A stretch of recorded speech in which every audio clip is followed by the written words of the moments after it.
Friends, ನಮಸ್ಕಾರ. ಎಲ್ಲರಿಗೂ ರಮ್ಯಾ ಮನೆ ಅಡುಗೆ ಚಾನಲ್ಗೆ ಸ್ವಾಗತ.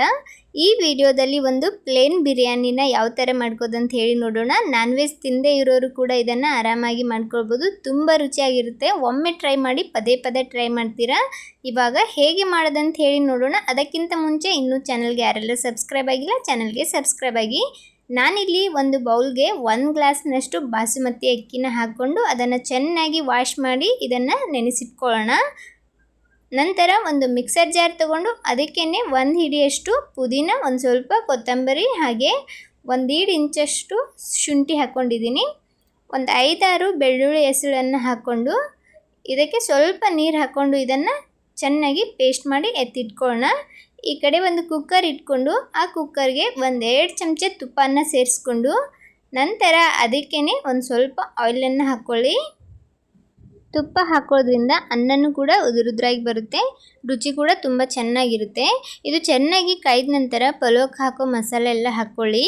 ಹಾಗೆ ಒಂದು ಸ್ವಲ್ಪ ಗೋಡಂಬಿನೂ ಸಹ ಹಾಕ್ಕೊಂಡಿದ್ದೀನಿ, ಅದು ಆಪ್ಷನಲ್, ಇಷ್ಟ ಆದರೆ ಹಾಕ್ಕೊಳ್ಳಿ, ಇಲ್ಲಾಂದರೆ ಬೇಡ.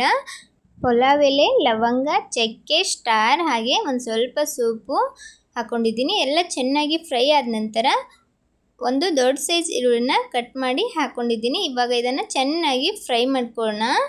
ಈರುಳ್ಳಿ ಕಲರ್ ಚೇಂಜ್ ಆಗೋವರೆಗೂ ಒಂದು ಸ್ವಲ್ಪ ಹೊತ್ತು ಅದನ್ನು ಫ್ರೈ ಮಾಡ್ಕೊಳ್ಳಿ. ಇವಾಗ ಒಂದು ಅರ್ಧ ಚಮಚಕ್ಕಿಂತ ಕಡಿಮೆ ಒಂದು ಸ್ವಲ್ಪ ಅರಿಶಿಣ ಪುಡಿ, ಹಾಗೆ 1 ಚಮಚ ಗರಂ ಮಸಾಲ, 1 ಚಮಚದಷ್ಟು ಧನಿಯಾ ಪೌಡರ್, 1 ಚಮಚದಷ್ಟು ಖಾರದ ಪುಡಿನ ಹಾಕ್ಕೊಂಡಿದ್ದೀನಿ. ಖಾರ ನೋಡಿಕೊಂಡು ಹಾಕ್ಕೊಳ್ಳಿ, ನಿಮಗೆ ಎಷ್ಟು ಖಾರ ಬೇಕನ್ನಿಸುತ್ತೆ ಅಷ್ಟು ಖಾರನ ಹಾಕ್ಕೊಳ್ಬೋದು. ಇವಾಗ ಇದನ್ನು ಚೆನ್ನಾಗಿ ಫ್ರೈ ಮಾಡ್ಕೊಳ್ಳೋಣ. ಮಸಾಲೆ ಎಲ್ಲ ಚೆನ್ನಾಗಿ ಸ್ವಲ್ಪ ಹೊತ್ತು ಎಣ್ಣೆ ಒಳಗೆ ಫ್ರೈ ಮಾಡ್ಕೊಂಡ ನಂತರ ನಾವು ಮೊದಲು ರೆಡಿ ಮಾಡಿಟ್ಟಿರುವಂಥ ಪುದೀನ ಹಾಗೆ ಕೊತ್ತಂಬರಿ ಪೇಸ್ಟನ್ನು ಹಾಕ್ಕೊಳ್ಳೋಣ. ಇದನ್ನು ಹಾಕ್ಕೊಂಡು ಇದು ಸ್ವಲ್ಪ ಚೆನ್ನಾಗಿ ಫ್ರೈ ಮಾಡ್ಕೊಳ್ಳಿ. ಅದರಲ್ಲಿರುವ ಹಸಿ ವಾಸನೆ ಹೋಗೋವರೆಗೂ ಅದನ್ನು ಫ್ರೈ ಮಾಡ್ಕೊಳ್ಬೇಕಾಗುತ್ತೆ. ಇದೆಲ್ಲ ಚೆನ್ನಾಗಿ ಫ್ರೈ ಆದ ನಂತರ ಅದಕ್ಕೇ ಒಂದು ದೊಡ್ಡ ಸೈಜ್ ಟೊಮೆಟೊನ ಕಟ್ ಮಾಡಿ ಸೇರಿಸ್ಕೊಂಡಿದ್ದೀನಿ. ಇವಾಗ ಟೊಮೆಟೊನೂ ಸಹ ಒಂದು ಸ್ವಲ್ಪ ಹೊತ್ತು ಚೆನ್ನಾಗಿ ಫ್ರೈ ಮಾಡ್ಕೊಳ್ಳೋಣ. ಟೊಮೆಟೊ ಸ್ವಲ್ಪ ಸ್ಮೂತ್ ಆಗಬೇಕು, ಅಲ್ಲಿವರೆಗೂ ಫ್ರೈ ಮಾಡ್ಕೊಳ್ಳಿ. ನಂತರ ಇದಕ್ಕೇ ಒಂದು 2-3 ಟೇಬಲ್ ಸ್ಪೂನಷ್ಟು ಮೊಸರನ್ನು ಹಾಕ್ತಾಯಿದ್ದೀನಿ. ತುಂಬ ಚೆನ್ನಾಗಿರುತ್ತೆ ರುಚಿ ಮೊಸರು ಹಾಕಿ ಮಾಡೋದ್ರಿಂದ. ಮೊಸರನ್ನು ಹಾಕ್ಕೊಂಡು ಇದನ್ನು ಮತ್ತೆ ಸ್ವಲ್ಪ ಹೊತ್ತು ಫ್ರೈ ಮಾಡ್ಕೊಳ್ಳಿ. ನೋಡ್ಬೋದು ಎಲ್ಲನೂ ಫ್ರೈ ಆಗಿದೆ, ಎಣ್ಣೆನೂ ಸಹ ತೇಲ್ತಾ ಇದೆ. ಇದಕ್ಕೆ 1 ಹಸಿಮೆಣಸಿನ್ಕಾಯಿ ಹಾಕ್ಕೊಂಡಿದ್ದೀನಿ. ಈ ಥರ ಎಣ್ಣೆ ತೇಲ್ತಿರುವಾಗ ನಾವು ತೊಳೆದಿಟ್ಟಿರುವಂಥ ಅಕ್ಕಿನ ಹಾಕ್ಕೊಳ್ಳೋಣ. ಅಕ್ಕಿನ ಹಾಕ್ಕೊಂಡು ಇದನ್ನು ಒಂದು ಸ್ವಲ್ಪ ಮಿಕ್ಸ್ ಮಾಡ್ಕೊಳ್ಳೋಣ. ನಿಧಾನವಾಗಿ ಮಿಕ್ಸ್ ಮಾಡ್ಕೊಳ್ಳಿ, ಇಲ್ಲಾಂದರೆ ಅಕ್ಕಿ ಮುರಿದ್ಬಿಡುತ್ತೆ. ನೆನೆಸಿಟ್ಟಿರೋದ್ರಿಂದ ಆದಷ್ಟು ನಿಧಾನವಾಗಿ ಇದನ್ನು ಸಿಂಪಲ್ಲಾಗಿ ಒಂದು ಸ್ವಲ್ಪ ಮಸಾಲೆ ಎಲ್ಲ ಮಿಕ್ಸ್ ಆಗೋವರೆಗೂ ಮಿಕ್ಸ್ ಮಾಡಿಕೊಂಡು ಅದಕ್ಕೇ 1 ಗ್ಲಾಸ್ ಅಕ್ಕಿಗೆ 1.5 ಗ್ಲಾಸ್ನಷ್ಟು ನೀರನ್ನು ಹಾಕ್ತಾಯಿದ್ದೀನಿ.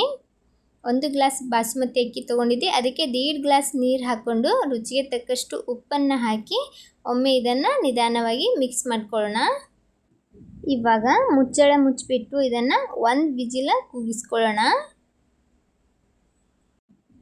ಇದು ಕುದಿಯೋವರೆಗೂ ಒಂದು ಸಿಂಪಲ್ಲಾಗಿ ಅದ್ರ ಜೊತೆ ರಾಯ್ತ ಮಾಡ್ಕೊಳ್ಳೋಕ್ಕೆ ನಾನು ರೆಡಿ ಮಾಡ್ತಾಯಿದ್ದೀನಿ. ನಾನಿಲ್ಲಿ ಒಂದು ಮಿಕ್ಸಿಂಗ್ ಬೌಲ್ಗೆ 1 ಬೌಲ್ನಷ್ಟು ಮೊಸರನ್ನು ಹಾಕ್ಕೊಂಡಿದ್ದೀನಿ. ತುಂಬ ಹುಳಿಯಾದ ಮೊಸರು ಹಾಕೋಕ್ಕೆ ಹೋಗಬೇಡಿ, ಸ್ವಲ್ಪ ಸಪ್ಪಗಿರೋ ಮೊಸರನ್ನೇ ತೊಗೊಳ್ಳಿ. ಮೊಸರು ಹಾಕ್ಕೊಂಡು ಇದನ್ನು ಈ ಥರ ಬೀಟ್ ಮಾಡ್ಕೊಳ್ಳಿ. ಅದು ಪ್ಲೇನ್ ಆಗಬೇಕು, ಒಡ್ಕೊಡಕ್ಕಿರಬಾರ್ದು. ನಂತರ ಅದಕ್ಕೇ 1 ದೊಡ್ಡ ಸೈಜ್ ಈರುಳ್ಳಿ, ಹಾಗೆ 1 ಟೊಮೆಟೊ, 1 ಹಸಿಮೆಣಸಿನ್ಕಾಯಿನ ಕಟ್ ಮಾಡಿ ಸೇರಿಸ್ಕೊಂಡಿದ್ದೀನಿ. ಹಾಗೆ ಒಂದು ಸ್ವಲ್ಪ ಕೊತ್ತಂಬರಿನ ಹಾಕ್ಕೊಂಡು ಲಾಸ್ಟಲ್ಲಿ ಒಂದು ಸ್ವಲ್ಪ ಜೀರಾ ಪೌಡ್ರ್ ಹಾಕ್ತಾಯಿದ್ದೀನಿ. ರಾಯ್ತಕ್ಕೆ ಜೀರಾ ಪೌಡ್ರ್ ಹಾಕೋದ್ರಿಂದ ರುಚಿ ಕೂಡ ತುಂಬ ಚೆನ್ನಾಗಿರುತ್ತೆ. ರುಚಿಗೆ ತಕ್ಕಷ್ಟು ಉಪ್ಪನ್ನು ಹಾಕ್ಕೊಂಡು ಇದನ್ನು ಇವಾಗ ಚೆನ್ನಾಗಿ ಮಿಕ್ಸ್ ಮಾಡ್ಕೊಳ್ಳೋಣ. ತುಂಬ ಸಿಂಪಲ್ಲಾಗಿ ಜಟ್ಪಟ್ಟಾಗಿ ಮನೆಯಲ್ಲಿರುವಂಥ ವಸ್ತುಗಳಿಂದ ನಾವು ಈ ರೈತನ ಮಾಡ್ಕೊಳ್ಬೋದು. ತುಂಬ ಚೆನ್ನಾಗಿರುತ್ತೆ ಈ ಥರ ರೈಸ್ ಜೊತೆ ತಿನ್ನೋದಕ್ಕೆ. ಬಿರಿಯಾನಿ ಜೊತೆ ಸಹ ತುಂಬ ಚೆನ್ನಾಗಿರುತ್ತೆ ಈ ಥರ ಸಿಂಪಲ್ ರೈತ. ಈ ಕಡೆ ನೋಡ್ಬೋದು ರೈಸ್ನೂ ಕೂಡ ರೆಡಿಯಾಗಿದೆ, ಅದನ್ನು ಸಹ ಸರ್ವ್ ಮಾಡ್ಕೊಳ್ಳೋಣ. ನಾನಿಲ್ಲಿ ಬಿಸಿ ಇರುವಾಗಲೇ ಸರ್ವ್ ಮಾಡ್ತಾಯಿದ್ದೀನಿ. ಇದು ಸ್ವಲ್ಪ ತಣ್ಣಗಾದ ನಂತರ ತುಂಬ ಉದುರುದ್ರಾಗಿ ಆಗುತ್ತೆ. ಬಿಸಿ ಇರುವಾಗಲೇ ಸರ್ವ್ ಮಾಡಿ ತೋರಿಸ್ತಾ ಇದ್ದೀನಿ. ನೋಡ್ಬೋದು ಎಷ್ಟು ಚೆನ್ನಾಗಿ ರೈಸ್ ಕಾಣ್ತಾ ಇದೆ. ರುಚಿ ಮಾತ್ರ ಸೂಪರಾಗಿರುತ್ತೆ. ನೀವು ಒಮ್ಮೆ ಈ ಸಿಂಪಲ್ ರೆಸಿಪಿ ಟ್ರೈ ಮಾಡಿಬಿಟ್ಟು ಹೇಗಾಗಿತ್ತಂತ ಕಮೆಂಟ್ ಮಾಡಿ. ವಿಡಿಯೋ ಇಷ್ಟ ಆದರೆ ಲೈಕ್, ಶೇರ್ ಆ್ಯಂಡ್ ಸಬ್ಸ್ಕ್ರೈಬ್ ಮಾಡಿ.